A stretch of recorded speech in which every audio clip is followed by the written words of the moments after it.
Namaskar. Manaache Shlok, Shloka 9. Nakore mana dravyate pudhilanse ati swartha buddhi nare papasaatse ghade bhogane papate karma khote na hota mana sarikhe dukha mothe.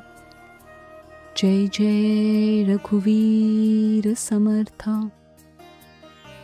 One of the most fascinating features of the human mind is that it can possess abundance and still experience lack. It can be surrounded by blessings and yet singularly focus on the one thing that is not going right. It can achieve what it once worked hard and sincerely prayed for, and yet immediately begin longing for the next thing, and the next, and the next.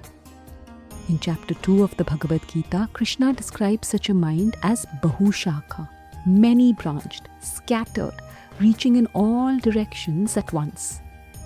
And when such a mind is left unexamined, it develops a peculiar habit. Instead of reveling in and making more of what it has, it becomes preoccupied with what it doesn't. In Shloka 9, Swami Samartha Ramdas turns our attention to this often overlooked movement of the mind, powerful enough to rob a person of integrity, peace and joy. Come, let us break this down line by line. Line 1. Nakore mana dravyate pudhilanse. Of the 5 yamas, restraints governing our relationship with the world as prescribed by Maharishi Patanjali in his Ashtanga Yoga, one is asteya, non-stealing. But the sages understood that theft begins long before a hand takes what is not its own. It begins when the mind starts dwelling upon what belongs to another. Their possessions, their opportunities, their relationships, their success, basically their lot in life.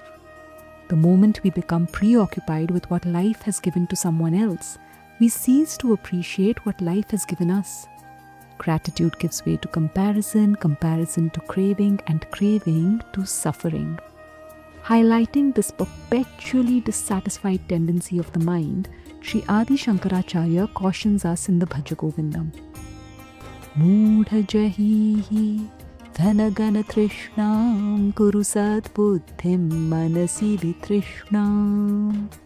Meaning, O deluded one, give up this never-ending thirst for acquiring wealth. Cultivate noble understanding and freedom from this ever-constant craving in the mind. Think. You know neither the karma that earned another person what they possess, nor the karmic accounts they may be carrying because of it.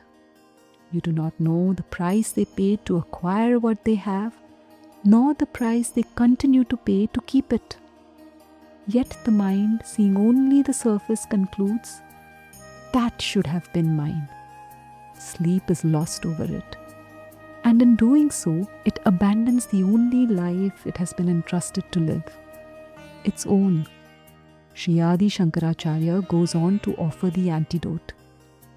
Yallabhase nija karmo patam vittam tena vinodaya chittam. Meaning, be content with the wealth obtained through your own karma and righteous effort. In the opening line of Shloka 9, Swami Samartha Ramdas too cautions the mind at the very outset not to want what belongs to another, and to attend instead to its own effort and be content with the gains thereof. Line 2. Ati swartha buddhi nare papasaatse. There is nothing inherently wrong with looking after one's own well-being. After all, every human being has legitimate needs, responsibilities, aspirations, and obligations to fulfill. But Swami Samartha Ramdas warns against Ati Swartha Buddhi, excessive self-interest where every decision exclusively revolves around me and mine. Such self-obsession, he says, accumulates sin. Vedanta does not define sin as a moral failing. It defines sin as agitation of the mind that consistently takes us away from our true self. Swami Samartha Ramdas asserts that every act emanating from a self-centered ego adds another layer of agitation and thickens the veil between us and who we truly are. And it doesn't happen all at once. It accumulates. Take Suryaputra Karna in the Mahabharata. Valiant, generous, wise. And yet, despite knowing Duryodhana stood on the side of adharma, Karna remained bound to him by a deep personal grievance. Duryodhana had given him the honor, friendship and recognition that the world had long denied him. That debt became so consuming that it eclipsed Dharma itself. Until it brought him to Kurukshetra, standing not only against righteousness, but against his own brothers. This is what the line is pointing to. The moment personal gain becomes the sole criteria for action, humanity takes a backseat. We cease to discern right from wrong, overlook the harm we cause others, and convince ourselves that the end justifies the means. And all the while, as the agitation builds, the self recedes. As the saying goes, where ego asserts, God leaves. Swami Samartha Ramdas warns the mind here that sustained selfishness does not bring about a sudden fall. It is a slow drift. And the drift, if unchecked, takes even the noblest among us far from home. Line 3. Ghade bhogane papate karma khote. One of the most comforting and terrifying truths of existence is life keeps impeccable accounts.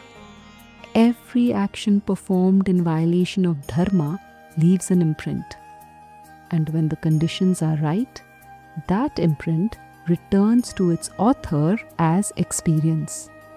This is why our scriptures repeatedly caution us against pursuing short-term gain through unrighteous means.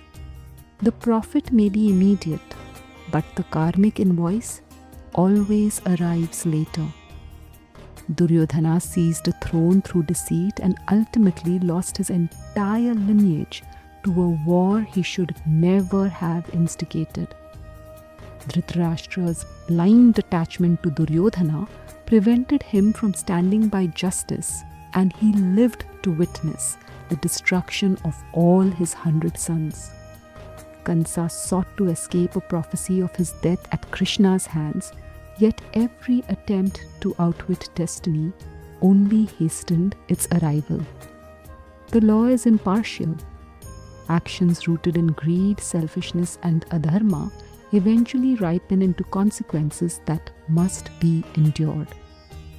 Swami Samartha Ramdas reminds us in this line that karma never misses a door. We may forget our actions, justify them, or bury them beneath the passage of time, but their consequences remain patiently accounted for, returning when we least expect them and often when we feel most secure. Line 4. Nahota mana sarikhe dukkha mothe. At the root of much human suffering lies a remarkably simple expectation that life should unfold according to our wishes. We want people to behave as we think they should. We want circumstances to align with our plans. We want outcomes to match our efforts. But they can't. So when they don't, we suffer. It is this tendency that Krishna addresses in the most quoted wisdom of the Bhagavad Gita, Shloka 47, Chapter 2. Karmanyevadhikaraste ma phaleshu kadachana ma karma phalaheturbhuhu ma te sangostva karmani.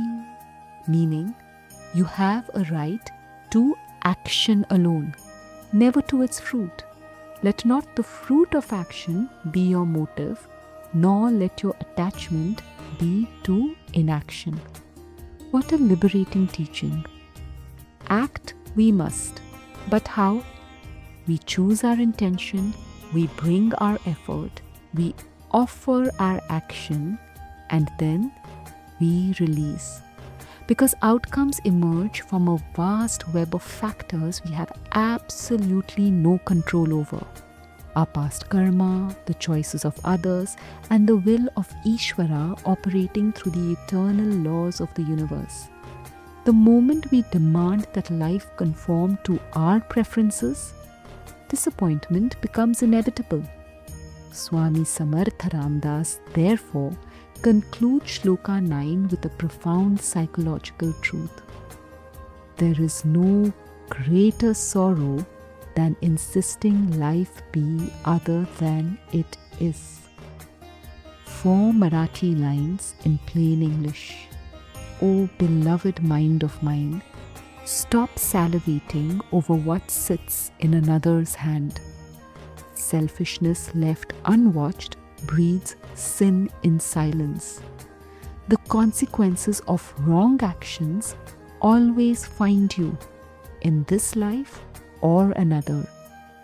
Demand that life obey you and watch how heavy the sorrow grows. Until next week, Krishnaya Arpanamastu.